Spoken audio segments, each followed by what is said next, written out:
ঢাকা শহরে জিয়া রহমানের কবরস্থান আছে, আগামীতে থাকবে কিনা জানি না। ইলিয়াস মুল্লাহ বলছে আমাদের জিয়া রহমানের কবর উড়াই দিব, এর জন্য ওর জুতো মার মোর্চা আমরা তুলে নিব, আমরা ডুবুকি খেলবো আমরা।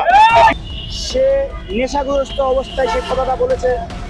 শহীদ প্রেসিডেন্ট জিয়াউর রহমানের মাজার ঢাকা থেকে সরিয়ে ফেলার হুমকি এবং ফ্যাসিস্ট সরকারের এমপি ও নিষিদ্ধ ঘোষিত আওয়ামী লীগের নেতা ইলিয়াস উদ্দিন মোল্লার এমন বিস্ফোরক বক্তব্যের পর বিক্ষোভে উত্তাল হয়ে পড়ে পুরো পল্লবী এলাকা।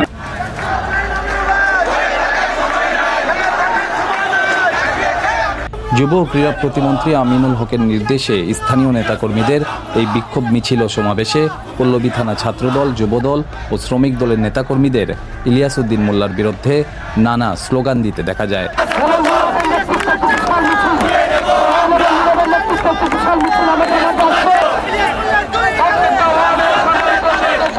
পল্লবী থানা বিএনপি ও এর অঙ্গ সংগঠনের বিক্ষুব্ধ নেতাকর্মীদের দাবি, নেশাগ্রস্ত অবস্থায় এমন প্রতিহিংসা পরায়ণ বক্তব্য দিয়েছেন ইলিয়াস উদ্দিন মোল্লা। অবিলম্বে এটি প্রত্যাহারের পর জাতির কাছে ক্ষমা না চাইলে পল্লবীতে ইলিয়াস মোল্লার বাসা থাকবে না বলেও হুঁশিয়ারি উচ্চারণ করেন তারা।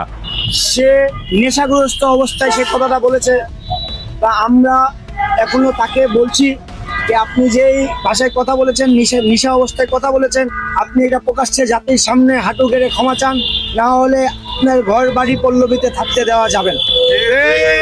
এই প্রতিবাদে আমরা মিছিল করেছি, বিক্ষোভ সমাবেশ করেছি, ভবিষ্যতে আরো কর্মসূচি আসবে।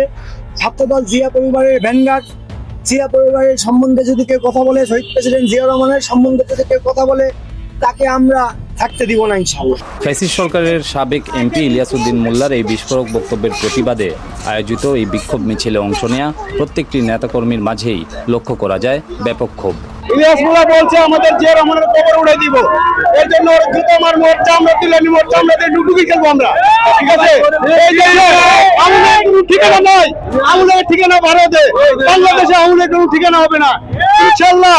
এই আওয়ামী লীগ মাঠে নামলে তার চামড়াতে আমরা ডুবুকি খেলবো। প্রতিহিংসা পরায়ণ আচরণ ও কর্মকাণ্ড পরিহার করে ছাত্র জনতা হত্যাসহ সকল অপরাধের উপযুক্ত শাস্তি ভোগের মাধ্যমেই আওয়ামী লীগের ইতিবাচক রাজনীতিতে ফেরা উচিত, এমনটাই প্রত্যাশা সচেতন মহলের। Imran Khan, the news, Dhaka. দেশে দেশে সবার সাথে দ্য নিউজ।